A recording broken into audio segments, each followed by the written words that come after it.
ওস্তাদ খারান খারান, মানে স্ক্রল করেন না। আপনার তো ভাই পুরাই বলদ বানায় দিতেছে।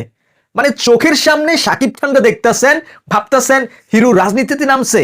আরে মিয়া, এটা তো ডাহা মিথ্যা কথা। মানে পুরাই একটা ভেলকিবাজি। শুনছি সারা দেশে নাকি তুলপার যে সাকিব খান নাকি জামাতের লগে হাত মিলেছে, ডাক্তার শফিকুর রহমানের লগে খাড়াইয়া নাকি ভোট চাইতেছে, এরকম অনেক ফেক নিউজ কিন্তু আমরা সোশ্যাল মিডিয়াতে দেখতে পাচ্ছি। আবার এখানে বিভিন্ন লোগো লাগাইছে বিভিন্ন বড় বড় টিভি চ্যানেলের। ভাই, ফাইজলামির একটা সীমা থাকা দরকার, তাই না? মানে পাবলিক রে কি এতই বোকা পাইছে এরা? মানে এই ভিডিও দেখাইয়া যারা বিশ্বাস করছেন তারা আসলে ধরা খাইছেন। আসল কাহিনী শুনলে তো আপনার মাথা ঘুরে যাব। হ্যাঁ, এটা সাকিব খান না, এটা হইলো যে স্ক্রিনে যে ছবিগুলো দেখতেছেন, এটা হইলো এআই, মানে কৃত্রিম বুদ্ধিমত্তার কারসাজি। ঠিক আছে? আরে সাকিব ভাই তো দেশেই নাই এখন। হ্যাঁ, এখন ইন্ডিয়াতে প্রিন্স সিনেমার শুটিং এর ফাইট করতেছে। মানে যে লোক দেশে নাই হে কেমনে মঞ্চে খাড়াইয়া ভাষণ দেয়, আমার মাথায় ভাই ধরে না। মানে বুঝেন নাই ব্যাপারটা আপনারা?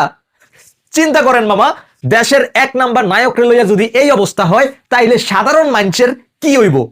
আজকে সাকিব খানের ফিসে লাগছে, কালকে হয়তো বা আমার আপনার ছবি লইয়াও কিন্তু এমন আকামুকাম করব।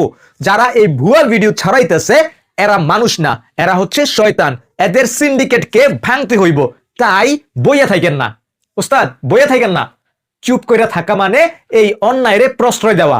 আপনি যদি সাকিব খানের ফ্যান হন, আপনি যদি একজন রিয়েল সাকিবিয়ান হন, কিংবা একজন সচেতন পাবলিক হন, ভিডিওটা এক্ষুনি শেয়ার করে জনগণদের জানাই দেন যে এইসব নিউজগুলা সোশ্যাল মিডিয়ায় যেগুলো ঘুরে বেড়াচ্ছে এগুলা প্রত্যেকটা নিউজ ভুয়া। মানে সব কয়টারে আপনারা জাগাই দিতে পারেন শুধুমাত্র শেয়ার করার মাধ্যমে। মহল্লায় মহল্লায় খবর দিয়ে দেন যে সাকিব খান কোনো রাজনীতিতে নাই, এটা ভুয়া গুজব ছড়ায় যারা ওগো মুখে ঝাড়ু মারেন।